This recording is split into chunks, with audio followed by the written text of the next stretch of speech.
சம்பத் கான் சொல்லுங்க. ஒயிட் லேபிளிங்னா என்ன? 5000 பேர் சாப்பிட்ற மாதிரி பிரியாணி பேஸ்ட் நாங்க தயாரிக்க போறோம். நார்மலா இவ்வளோ வெங்காயம்லாம் நம்ம கிண்டுறது வந்து சாத்தியமே கிடையாது. நமக்கு பாக்கெட் ப்ராசஸா நிக்குது பாருங்க. ஒரு வருஷம் கெடாம இருக்கு. எதனால கெடாம இருக்கு? அப்ப இதுல ஏதாச்சும் ப்ரெசர்வேட்டிவ் கெமிக்கல் போடுவீங்களான்னு நினைப்பீங்க. இந்த கெமிக்கலும் கிடையாதுங்க. இந்த இயந்திரம் வாங்குறதுக்கு முன்னாடி நாங்க கையில தான் கிண்டிக்கிட்டு இருந்தோம். ஒரு நாள் நான் சமைச்சிட்டு 2 நாள் லீவ் போட்டதெல்லாம் இருக்கு. உங்களோட ரெசிபியை மட்டும் அப்படியே கொடுத்து அப்படியே பேக் பண்ணி எடுத்துட்டு போயிருங்க. அதுதான் white labelling. Hi guys, welcome to Velvet Sambat and Sivakannan. இன்னைக்கு நம்ம எங்க இருக்கோம் அப்படின்னு கேட்டீங்கன்னா நன்றி மசாலாவோட ஃபேக்டரியில தாங்க இருக்கோம். போன டைம் நாங்க ஒரு வீடியோ போட்டிருந்தோம். பெரிய ஆட்டோக்ளோ மிஷின் வாங்கியிருக்கோம். இதுல தாங்க நாங்க பேஸ்ட் எல்லாம் தயாரிக்கிறோம் அப்படின்ட்டு. இன்னைக்கு தான் அந்த மிஷினை ஆன் பண்ண போறோம். நிறைய ப்ரொடக்ஷன் பண்ண போறோம். நம்ம ஃபேக்டரியை எப்படி எல்லாம் தயாரிக்கிறோம் அப்படின்றது தான் இந்த வீடியோ நீங்க பார்க்க போறீங்க. வாங்க வீடியோக்குள்ள போலாம். சம்பத் கான், சொல்லுங்க கான். கேப்ப மாட்டுங்க, வேலையை ஸ்டார்ட் பண்ணிடுவோமா? இதோ கேப்ப மாட்டிட்டே. இன்னைக்கு என்னன்னு பாத்தீங்கன்னா ஒரு 5000 பேர் பிரியாணி சாப்பிடுற மாதிரி பிரியாணி பேஸ்ட் தயாரிக்க போறோம். அப்ப பிரியாணி பேஸ்ட் எவ்வளவு தயாரிக்க போறோம் அப்படின்னா 500 கிலோ பிரியாணி பேஸ்ட் நம்ம தயார் பண்ண போறோம். உங்க ரெஸ்டாரண்ட்டுக்கும் ஹோட்டலுக்கும் இந்த மாதிரி பிரியாணி பேஸ்டோ இல்லைன்னா வேற ஏதாச்சும் குழம்பு கூட்டு பொரியல் என்ன வேணாலும் சரி நாங்க இந்த ரெட்ராட் மிஷின்ல எங்களால பண்ணி தர முடியும். அதனாலதான் அவ்வளவு பெரிய ஆட்டோக்ளோ மிஷின் வாங்கியிருக்கோம். பச்சை மிளகா முதல்ல கொட்டிடுவோமா? இதோ கொட்டிடுறேன். இருக்கிற எல்லா பச்சை மிளகாயுமே காம்பை கிள்ளி சுத்தமா அரைச்சு எடுத்துக்கலாம். இந்தாங்க இந்த பச்சை மிளகாய் முதல்ல சுத்தமா கழுவிடுங்க. ஓகே. எலும்பச்சம்பழ சாறு பிழிஞ்சு எடுத்துக்கலாம். செட்டிநாடு பிரியாணியா இருந்தாலும் சரி, பாசுமதி பிரியாணியா இருந்தாலும் சரி, இந்த நாட்டு தக்காளி தான் நல்லா இருக்கும். இதை தான் நம்ம போட போறோம். நாட்டு தக்காளி சுத்தமா கழுவி அரைச்சு எடுத்துருங்க. இங்க இருக்கிற எல்லா புதினாவும் இங்க இருக்கிற எல்லா மல்லியும் என்ன பண்ணணும்? சுத்தமா க்ளீன் பண்ணி வெட்டி எடுத்துடலாங்க சார். Okay, super.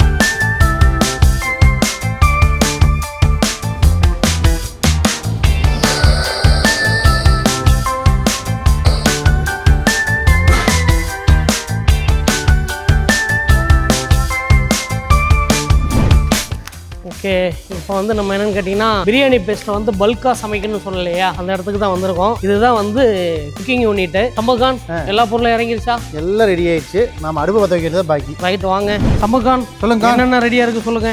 இதோ அரைச்ச பூண்டு, சரி. இது அரைச்ச பச்சை மிளகாய், அருமை. அரைச்ச இஞ்சி, கட் பண்ணி வச்ச வெங்காயம், மல்லி, புதினா அதெல்லாம் கட் பண்ணி ரெடியா இருக்குது. இப்போ வந்துரும் வாஷிங். எலுமிச்சப்பழ சாறு அதுவும் புளிஞ்சாச்சு. இப்போ வந்துரும். தக்காளி இப்போ அரைச்சிட்டு இருக்குது. வந்துரும் அடுத்து. ரைட், அப்போ ஆரம்பிச்சிடலாமா? வாங்க, ஆரம்பிச்சிருவா. இதோ 4 டின் எண்ணெயும் ரெடி. இது பேர் தான் வந்து குக்வோக் அப்படின்னுவோம். அதாவது இதுல தான் வந்து கிட்டத்தட்ட நம்ம 500 கிலோ பிரியாணி பேஸ்ட் நம்ம இதுல பண்ண போறோம். 500 கிலோ பிரியாணி பேஸ்ட் பண்ணா 5000 பேர் வரைக்கும் சாப்பிடலாம். பத்த வச்சிருவோமா? ஓகே, பத்த வச்சிடலாங்க. இது வந்து கேட்டீங்கன்னா குக்வோக் அப்படின்னுவோம். இந்த கரண்டி வந்து உள்ள சுத்திக்கிட்டே இருக்கும். எதனால இது இந்த கரண்டி வச்சிருக்கோம் அப்படின்னா பெரிய கரண்டியா இருந்துச்சுன்னா நம்ம பிடிச்சி கிண்டலாம் முடியாது. அதுலயே நம்ம டயர்ட் ஆயிரும். அதனால இந்த கரண்டி கிண்டிக்கிட்டே இருக்கும். அடி பிடிக்காம சமைக்கணும் இல்லையா, அதுக்காக தான் இது. சம்பத்கான், சொல்லுங்க. சாமியை கும்பிட்டு அடுப்பு ஆன் பண்ணுங்க. கண்டிப்பா. இதோ ஆன் பண்ணிடுறேன். அடுப்பு நல்லபடியாக பற்ற வச்சாச்சு. எண்ணெய் ஊற்ற போகிறோம். அதுக்கு முன்னாடி இந்த கரண்டியை சுத்த விடணும். ஆன் பண்ணிட்டு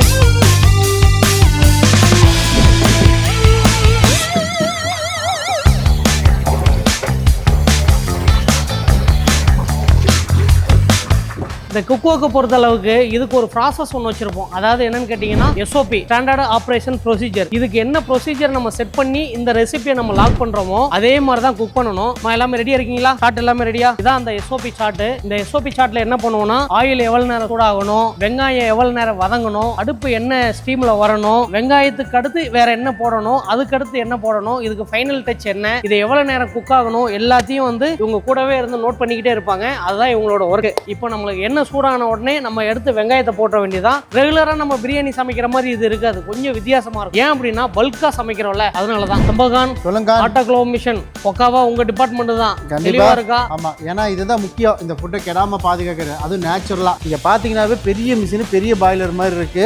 ஆமா, இன்னைக்கு கிட்டத்தட்ட நம்ம 500 கிலோ பிரியாணி பேஸ்ட் சமைக்கிறேன்னு சொன்னல, அந்த 500 கிலோ பிரியாணி பேஸ்ட்டை கெடாம பாதுகாக்கிறது தான் இதோட வேலை. அப்போ இது ஒரு ஆபரேஷன் இருக்கு. அந்த ஆபரேஷனுக்குள்ள போயிட்டு வரோம். அந்த ஆபரேஷன் பண்றவர் இவர் தான். ஆப்ரேஷன் சக்ஸஸா முடிச்சிடலாமா? வாங்க இப்போ ஆன் பண்ணி முடிச்சிருவோம். வாங்க ஃபர்ஸ்ட் MCP ஆன் பண்ணிடுவோம். ரைட். ஏன்னா இது ஃபுல்லா கம்ப்யூட்டரைஸ்டு, ஃபுல்லி ஆட்டோமேட்டிக், அதனால எல்லாமே கம்ப்யூட்டர்லயே ரன் பண்ணிக்கலாம். ஓகே. ஏதாவது ப்ராப்ளம்னாலும் கம்ப்யூட்டர்லயே தெரிஞ்சிடும். இது பாத்தீங்கன்னா முழுசு ஹீட்டர் தான் நடக்குது. உள்ளுக்குள்ள பாத்தீங்கன்னா தெரியும் 3 ஹீட்டர். இந்த ஹீட்டர் எப்பவுமே தண்ணிக்கு உள்ளதா இருக்கணும், தண்ணிக்கு வெளியே இருக்கக்கூடாது. நாங்க ஒவ்வொரு டைம் ப்ராசஸ் நடக்கும்போது பாத்தீங்கன்னா இந்த ஹீட்டர்ல இருக்கிற தண்ணியை வெளியே எடுத்துருவோம். இதுக்கு யூஸ் பண்ற தண்ணி நாங்க RO வாட்டர் தான் யூஸ் பண்றோம். இப்போ RO வாட்டர் ஓபன் பண்ணி விட போறோம். ஆனா இதுக்குள்ள உள்ளவே ஜாலியா ஒரு ஆள் உட்காந்துக்கலாம். அதாவது டெம்பரேச்சர் 4 பேர் போய் உட்காரலாம் போல இருக்கு. இதுல என்ன விசேஷம் தெரியுங்களா? டெம்பரேச்சர் மட்டும் கம்மி பண்ணிட்டு ஒரு 40 டிகிரி 45 டிகிரி வச்சுட்டு உள்ள போய் ஸ்ப்ரே பண்ணிட்டு வச்சுக்கா, சவர் மாதிரி தண்ணி அடிக்குதுல, சுடு தண்ணி. RO வாட்டர் ஓபன் பண்ணிட்டுங்களா? ஓபன் பண்ணுங்க. அவ்வளவுதான்.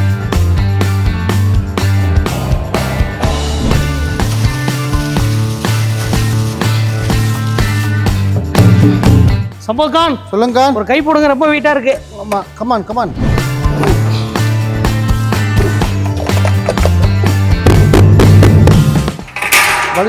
தூக்குறதுக்குள்ள போதும் ஆயிடுச்சுங்க. இததான் சமைக்கிறது ஈஸி பண்ணாலும் இதை தூக்கி நம்ம தான் கொட்டுற மாதிரி இருக்கு. அது ஒரு மிஷின் வாங்கணும். ஏன்னா அண்டா ஃபுல்லா வெங்காயம் தான் இருக்குது பாருங்க. இப்ப பாருங்க, கிட்டத்தட்ட ஒரு 1/2 சட்டி வெங்காயம் போட்டிருக்கல. இந்த வெங்காயம் எல்லாம் வதங்கி 1/4 சட்டி ஆகும். அவ்வளவு நேரம் நம்ம வெயிட் பண்ணணும். கிட்டத்தட்ட இதுக்குன்னு ஒரு டைம் இருக்கு. அந்த டைம் வரைக்கும் நம்ம வெயிட் பண்ணுவோம். நார்மலா இவ்வளவு வெங்காயம் எல்லாம் நம்ம கிண்டுறது வந்து சாத்தியமே கிடையாது. இந்த மாதிரி ஏதாச்சும் ஒரு இயந்திரம் இருந்தால் மட்டுமே அது சாத்தியம். ஏன் அப்படின்னா இந்த இயந்திரம் வாங்குறதுக்கு முன்னாடி நாங்க கையில தான் கிண்டிக்கிட்டு இருந்தோம். ஒரு நாள் நான் சமைச்சிட்டு 2 நாள் லீவ் போட்டதெல்லாம் இருக்கு. இஞ்சி பூண்டு போட்டு நல்லா கொதிச்சிட்டு இருக்கு. மூடியை போட்டு மூடிடலாம். மூடியே அவ்வளோ வெயிட்டாக இருக்குது, தூக்க முடியல. என்ன, இந்த மூடியை போட்டு நம்ம குக் பண்ணோம்னா மேலே தெரிக்காது, இல்லைன்னா பயங்கரமாக தெரிக்கும். எப்போவுமே இந்த மாதிரி கிரேவி ஐட்டம்லாம் நம்ம குக் பண்ணுறது கொஞ்சம் சவாலான விஷயம். எப்படி தெரிக்குது பாருங்க. சம்பகான் சொல்லுங்கான், நீ அடுத்ததா ரொம்ப முக்கியமான வேலை. இப்பதான் மல்லி புதினாவும் மசாலாவும் போட போறோம். ஓகே, ஓபன் பண்ணுங்க பாத்துருவோம். பிரியாணிக்கு ஹைலைட்டே அந்த மசாலா தான். இப்போ வந்து இந்த பிரியாணி பேஸ்ட் பார்த்தீங்கன்னா ஒரு மாதிரி கலர் டிஃப்ரெண்ட்டாக இருக்கும். ஆனால் இது கிடையாது கலர். நம்ம மசாலா போட்டோன்னா வேறு கலர் மாறும். இன்னும் மல்லி புதினா போடணும், மசாலா போடணும். இருக்குங்க, மல்லி புதினா அப்படியே அழுங்காப்புல சிந்தாம சிதறாம அப்படி போடணும். இது பத்தாது, இன்னொரு ரவுண்டு இதே மாதிரி போடணும். நாங்கள் கொண்டாங்க, இன்னொரு ரவுண்ட் மல்லி புதினா போட்டுவோம்.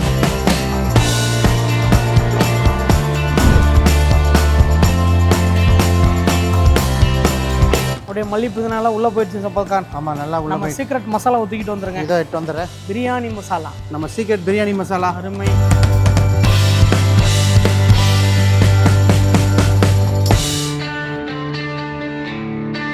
பிரியாணி மசாலா கம்ம கம்ம கம்ம கம்மன்னு மணக்குதுங்க. பிரியாணி பேஸ்ட் பார்த்தீங்கன்னா அப்படியே இந்த கலர் இருக்குங்களா, இன்னும் கொஞ்ச நேரத்தில் ப்ரௌன் கலரில் மாறிடும். இதுக்கு ஃபைனல் டச்சு எலும்பச்சப்பள சாறு ஊற்றிட்டு பேக்கிங் ஒர்க்கை ஸ்டார்ட் பண்ணிடுறேன். இன்னொரு முக்கியமான விஷயம் சொல்ல மறந்துட்டேன். இப்போ இது சமைச்சு முடிச்சிட்டோம் இல்லையா, இதுலேருந்து ஒரு சின்ன சாம்பிள் எடுத்து நம்ம டெஸ்டிங்க்கு அனுப்பிச்சிருவோம். அதுக்கப்புறம் தான் நம்ம பேக் பண்ணுவோம். அந்த டெஸ்டிங்கில் சமைச்சு பார்த்து நம்ம டேஸ்ட் பார்க்கும்போது ஏதாச்சும் டேஸ்ட் டிஃப்ரெண்ட் இருந்துச்சுன்னா இப்போவே நம்ம கரெக்ஷன் பண்ணிக்கலாம். இதை பேக் பண்ணிட்டோம்னா எந்த கரெக்ஷனும் பண்ண முடியாது. இதே மாதிரி தான் உங்கள் ஹோட்டலுக்கோ ரெஸ்டாரண்ட்டுக்கோ கேட்டரிங்க்கோ உங்களோட ரெசிபி இருக்கு இல்லையா, அந்த ரெசிபி இந்த மாதிரி நாங்கள் பல்காக குக் பண்ணி ரெட்ராட் பேக்கிங்கில் ஒயிட் லேபிளிங்கில் நாங்கள் பண்ணி தருவோம். உங்களோட பிராண்ட் ஏதாச்சும் இருந்துச்சுன்னா கூட உங்கள் பிராண்ட்லேயே ஏதோ ஒரு பொருளை நீங்கள் தயாரித்து உங்கள் பிராண்ட்லேயே நீங்கள் எடுத்துக்கலாம். இதுல என்னென்ன பண்ணலாம்னு பாத்தீங்கன்னா இந்த மாதிரி கிரேவி கன்சிஸ்டன்சில என்னென்ன இருக்கோ எல்லாமே பண்ணலாங்க. உங்களுக்கு வேணும் அப்படின்னா ஸ்கிரீன்ல எங்களோட மேனேஜர் நம்பர் இருக்கு, அந்த நம்பருக்கு நீங்க கால் பண்ணி உங்களோட பிராண்ட்லயே நீங்க ஒயிட் லேபிளிங் பண்ணி நீங்க வாங்கிக்கலாம். சம்பத்கான் சொல்லுங்க, ஒயிட் லேபிளிங்னா என்ன? நிறைய பேருக்கு புரிய மாட்டேங்குது, தெளிவா சொல்லுங்களேன். அதாவது இப்போ ஹோட்டல் வச்சிருக்கிறவங்க, கேண்டீன் வச்சிருக்கிறவங்க, அது கேட்டரிங் பண்றவங்க எல்லாம் பாத்தீங்கன்னா அவங்க தாத்தா ரெசிபி பாட்டி ரெசிபின்னு ஒன்று வச்சிருப்பாங்க. அது டேஸ்ட் வேற மாதிரி இருக்கு, டிஃப்ரெண்டா இருக்கு. அது யாருனாலே அவங்க சமைச்சா மட்டும் அந்த டேஸ்ட் கிடைக்கும், மற்றவங்க சமைச்சா அது கிடைக்காது. இப்போ நம்ம கிட்ட அந்த ரெசிபி கொடுத்து நம்ம சமைக்கும் போது அந்த டேஸ்ட் ஃப்ளேவர் மாறாம அது ரொம்ப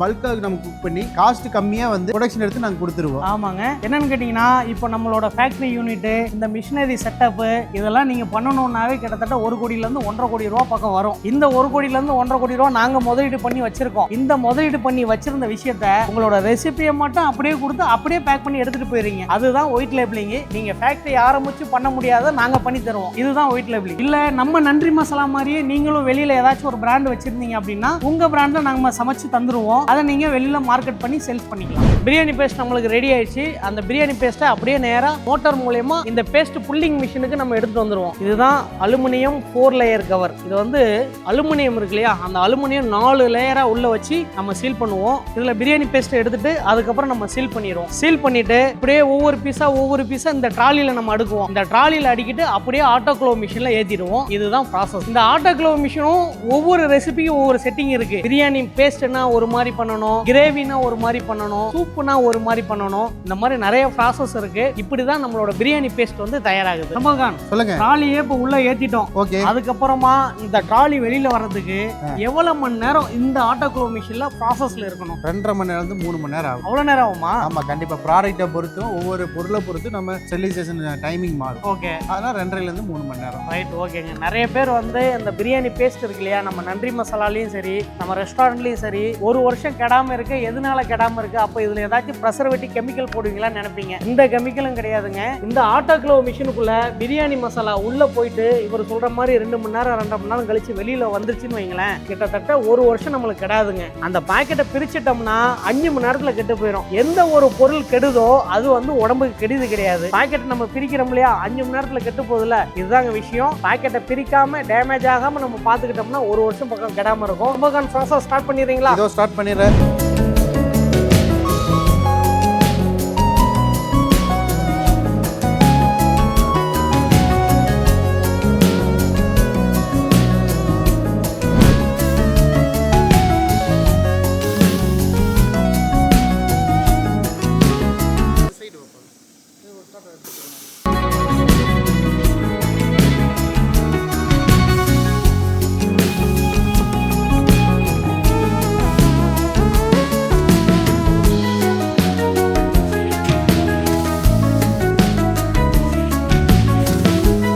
அவ்வளோதாங்க. பேக் ஃபுல்லாக ஏற்றியாச்சு. இதை அப்படியே உள்ள மூடி லாக் பண்ணிடுவோம். ஆல்ரெடி பார்த்தீங்கன்னா ஒன்று பேக்கிங் ஆகி முடிஞ்சுது. இது செகண்ட் ட்ரே, இதுவும் பேக்கிங் ஆகி முடிஞ்சுது. ட்ரேவை தள்ளிட்டு போயிடலாமா? இதை அப்படியே நம்ம ஆட்டோக்ளோவ் மிஷினில் தள்ளிடலாம். பார்த்தீங்கன்னா தண்டவாளத்தை இதை அப்படியே ஏற்றணும். இந்த தண்டவாளத்தில் அந்த தண்டவாளத்துக்கு ட்ரெயினை மாற்றி விடுவோம். இப்படி நவுந்துருச்சுன்னா கீழே கவுந்துரு. ட்ரெயினை தள்ளி விட்டுட்டு லாக்கை போட்டுருவோம். அவ்வளவுதான். ஃபர்ஸ்ட் ரேக்கை உள்ள ஏற்றியாச்சு. அடுத்த ரேக் ஏற்றிடலாங்களா? 1 2 3 ஒரு 2 ஏற்றியாச்சுங்க. இனி ரெட்டார்ட் ப்ராசஸ் ஸ்டார்ட் பண்ணி விட்டுருவோம். டோரை க்ளோஸ் பண்ணி சும்மா க்ளோஸ் பண்ணால் அது வந்து ஆக்சுவலாக பார்த்து 2 bar ப்ரெஷரில் இருக்குது. 120 டிகிரி இருக்குது. அப்படியே ப்ரெஷரில் வெடிச்சிடும். இது என்னென்னா லாக்கே பார்த்தீங்கன்னா ஹைட்ராலிக் இதை லாக் பண்ண போகிறோம்.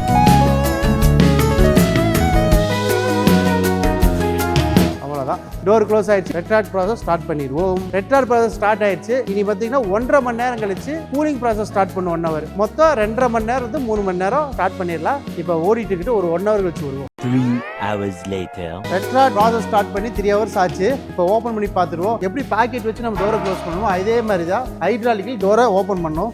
ஹைட்ராலிக் ஓப்பன் பண்ணுறோம்.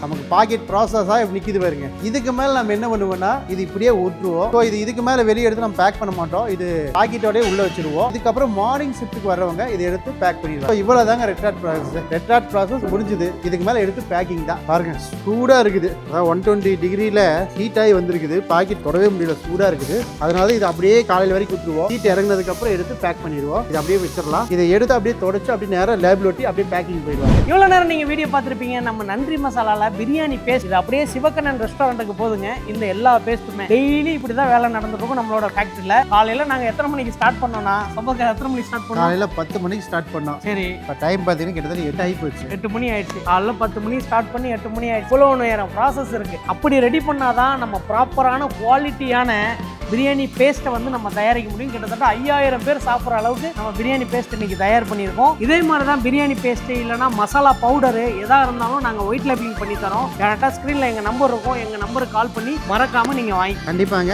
உங்களோட ரெசிபி குறைஞ்ச விலையில் எந்த விதத்தில் டேஸ்ட்டும் ஃப்ளேவரும் மாறாமல் எங்கனால ஹைஜீனிக்காக இங்கே நாங்கள் ரெடி பண்ணி தருவோம். அதனால நீங்கள் இல்லைனாலும் உங்கள் கடையில் உங்கள் ரெசிபி எப்போவுமே இருக்கும். ஆமாங்க, உங்களோட நண்பர்கள் ரெஸ்டாரண்ட்டு, காலேஜ், ஹோட்டலு, கேட்ரிங்கு இந்த மாதிரி என்ன வச்சுருந்தாலும் அவங்களுக்கு இந்த வீடியோ மறக்காம ஷேர் பண்ணிருங்க. கண்டிப்பா இது பயனுள்ள வீடியோவா இருக்கும். இதோட இந்த வீடியோ முடிச்சுக்கிறோம். இன்னொரு டிஃபரெண்டான வீடியோல மீட் பண்றோம். சம்பல்கான் பை சொல்லிடலாமா? ஓகே, பாய் பாய்.